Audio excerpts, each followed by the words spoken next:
Voalohan-teniko dia ny fisaorana an'Andriamanitra. Fisaorana an'Andriamanitra satria dia tafavoretontsika ary afaka niaino, mieritreritra, namantatra tsara ny zavatra nitranga tamin'ny taona 1920. Tsy manana zavatra olazaina firy aminareo aho anaporofoko na ilazako momba antsika Andriamanitra, mamaly vavaka izy. Ny zavatra niseho sy nitranga tamin'ny dianay tany Toliara, ireo délégation niaraka tamiko mahita tsara, ireo voaka tany Toliara nahita tsara. Fa raha nangataka tamiko mba hitondram-bavaka ny sy ny orana ny olona tany a, dia avy ny orana samy kahaka daholo ny zarana miraka fanontaniana. Dia toy izany koa ahoana marina ny zavatra tian'Andriamanitra ho resahana amintsika, ho ampitaina amintsika ary hanambarana amintsika.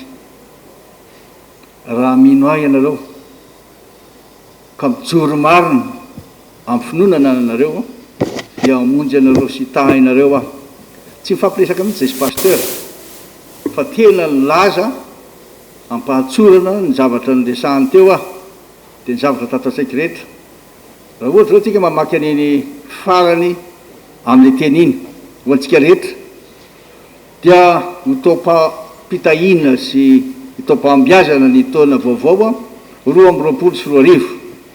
Andriamanitra ilay tompon'ny hery rehetra no hitantana antsika amin'ny tanana ankavanany fahamarinana sy fiainana ka hijoroantsika amin'ny fahamarinana hitondra fiadanana sy fiainana ho an'ny firenentsika. Ampy dia ampy io. Dia tiana mafy anareo aho, misy zavatra tian'Andriamanitra ho ampitaina amintsika, ho ambara amin'ny voaka malagasy ho an'ny firenentsika, dia nijoroantsika amin'ny finoana marina azy. Tamin'ny taona toy izao dia niteny aho, nanambara isika rehetra fa hoe taona ny fahasahiana ty taona 2024 iny fa amin'ity indray kosa dia taona ny fijoroana ty taona 2024 ity.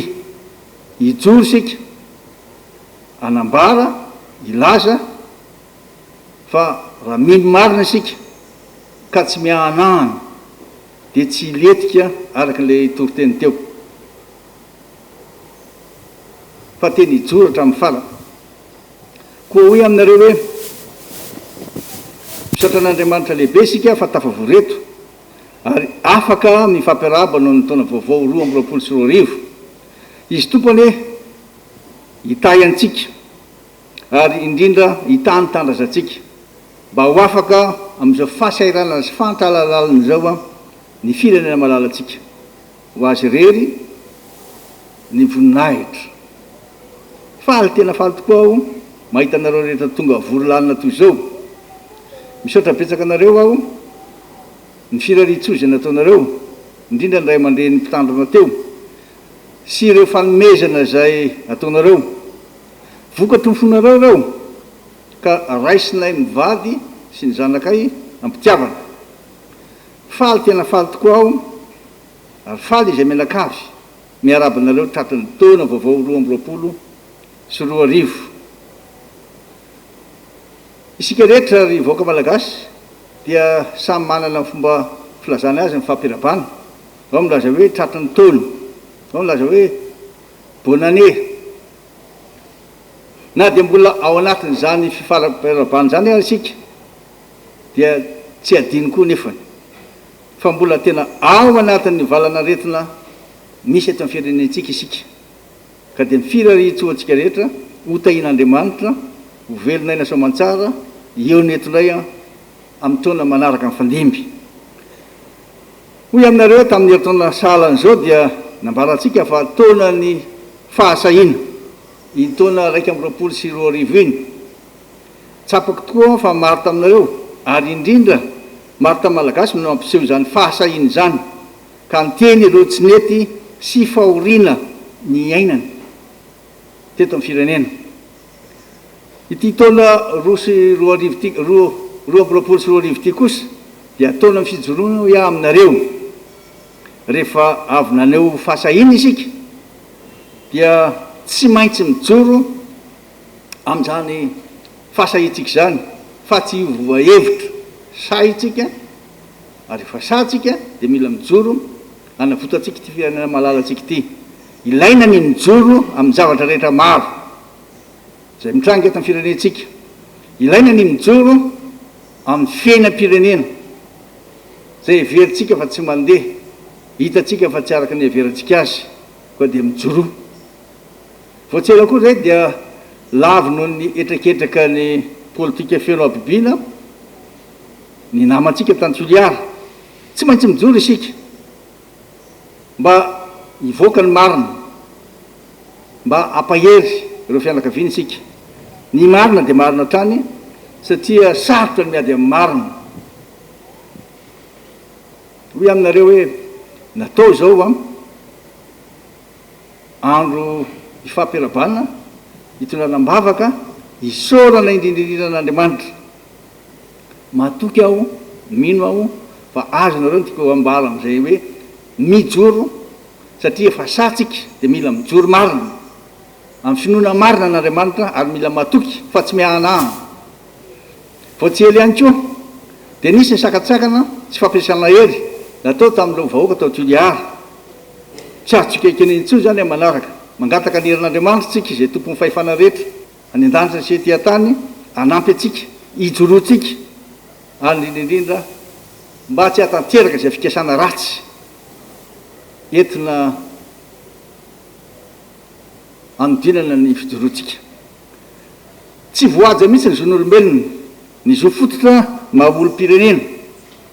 Betsaka ireo sakatsakana natao tamin'ireo mpanohitra sy ireo izay tsy mitovy hevitra amin'ny mpitondra tamin'ny notoniany.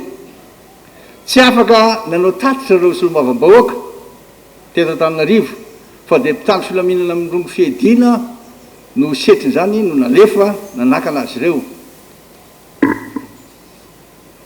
Nisy ihany koa ireo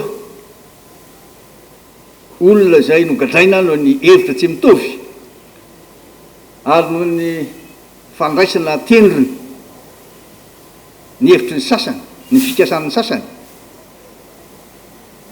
Misy dia misy zany ireo cadre politika eto amintsika fitsarana miaromarina ny tombontsoan'ny vahoaka malagasy ve ny fitsarana misy amin'izao fotoana izao sa fitsarana miaro tombontsoan'olo mihitsy fotsiny.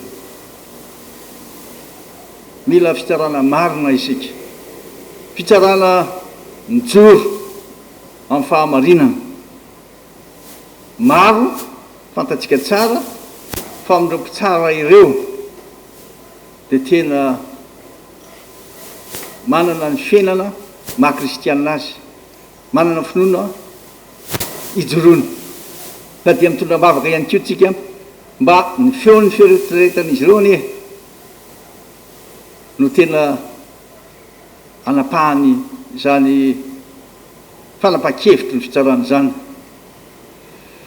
Na hoela na hoaingana dia tsy maintsy hivoaka ho inareo, dia tsy maintsy hisy ny fifidianana eto amin'ity firenena ity. Dia mindry hoe tsika raha ireo rafitra misy izay napetraka tamin'ny siny ireo dia sahijoro amin'ny marina, fanontaniana mipetraka amintsika tsirairay aby zany satria ny CENI, ny ACC izay vao nitendrena dia samy mamily sady ny voalazany CENI teo aloha fa hoe tsisy akory zany doublon zany. Dia iny ve isika fa teny hijoro amin'ny fahamarinana ireo, teny hitondra n'izany fifidianana zany ho fifidianana marina eken'ny rehetra tsy nitanila mihinana zany ve tsika. Zay no mahatonga ny mpanohitra, zay mahatonga atsika mangataka ny herin'Andriamanitra mba tena atanteraka le fanidritsika hoe tena mila ny fikaonan-doam-pirenena isika mba ahafahana mametraka marina zany rafitra hikarakara ny fifidianana zany. Fa na hoela na hoaingana hoe aminareo tsy maintsy hisy ny fifidianana. Olona toy ireo ve izay fantatritsika tsara fa nisy ny fanambarana nataon'ny vice président seni hoe misy doublon amin'ny atapitrisany ao de voatonga izy de milaza hoe tsisy zany doublon zany za ve de vatokitsika fa hijoro amin'ny fahamarinana za ve de inotsika fa tena hitondratsika amin'ny fahafahana za ve de eketsika mpanohitra fifanaraka mizadraka andretsika tsy ny fialako ao foana izy ireo amin'ny lalàna akory de milaza fa hoe maleo tena sy tsy mitongilana izy ireo satria matetika miafina na mialokaloko ambadiky ny lalàna izy ireo ahoana nahafahana mametraka fitokisana amin'ireo mpikambana efa fantatra meloha fa tsy hanaja ny fahamarinana ahoana no inotsika fa afaka mandray zay sosokevitra sy zay zavatra misy marina izy ireo tsy azo ekena intsony zany ary tsy maintsy hijoro isika mba hahafahantsika milaza ny zavatra misy marina tsy maintsy mametraka tsara isika ny fototra na ny bazy eny amin'ireny fiarahamoniny reny amin'ny fokotany mba samby ahita sy laza ny marina ka raha tsy olona manana finoana tsy afaka hijoro amin'ny marina raha tsy mipetraka tsara ary mahafototra tsara tsy afaka androso ty fireneny ity tombotsoan'ny vahoaka manontolo no arovantsika sy entitsika ananganana zany fototra mahafirenena amin'ny fireneny zany ary tsy maintsy mienga amin'izay tena safidy ny vahoaka marina ary indrindraindrindra amin'izay zavatra misy marina iainany tsapako ary hitako ny fahorinana amin'anjady ny vahoaka malagasy ankehitriny tsy misy ny rano tsy misy ny jiro sakafo zara raha misy ary ireo tanora reo mbola afaka miasa tsy misy asa manjaka sy manara-po reo tsy maty manota amietraketraka maro samihafa de tsy sa hijoro ve tsika filaza fa tsy izy zany tsy niany atsimo ihany no ataontsika hoe vononkere fa ny vahoaka maro etato Madagasikara manerana ny nosy no tratrany zany tsy fampitsakafo zany maizina de maizina mihitsy a ny lalako mban'ny firenetsika tsy misy zavatra azo atenaina le zao no mitoy zao no afatra ataoko amin'ny vahoaka malagasy olona manana vina na vision sy vahaolana ary manana paikady fanaraka tsara amin'izay ilain'ny vahoaka na ny lara-pamehana satria vahoaka zay veritsika fa tena latsaka ao ankady lalina ny zany tsy maintsy hojerevana zay fomba amijena azy aloha amezana azy sakafo iarovana ny ainy zay vao mampiakatra azy ireo isika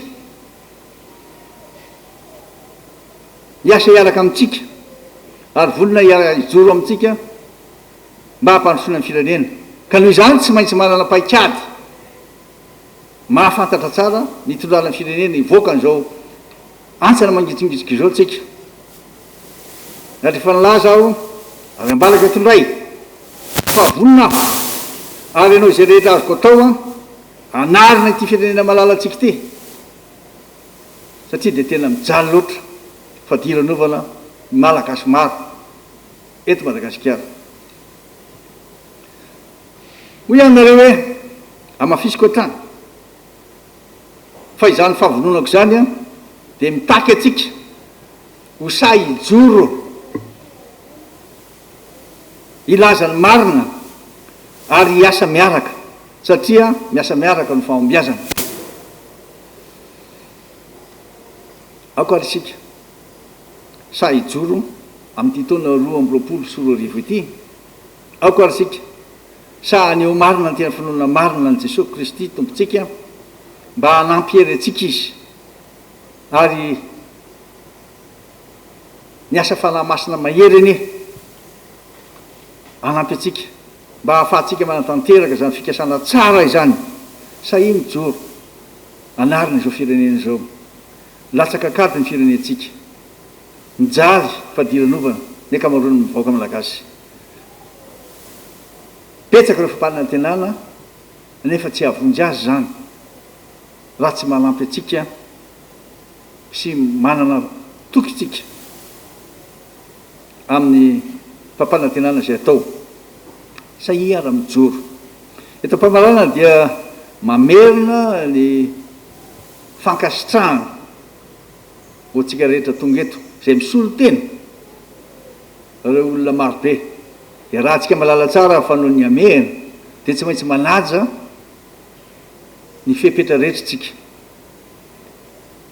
Ny teny amafisiko aminareo dia zao: ilaina dia ilaina ny miaro ny tenantsika amin'ny aina ary mamonjy ireo namantsika. Ny vaksiny ihany no fanefitra ahafahantsika miaro an'izany voaka marobe zany. Ny olona raha mahatratratra any amin'ny 700 hatramin'ny 800 isan-jato, ny atsika 2 isan-jato ihany.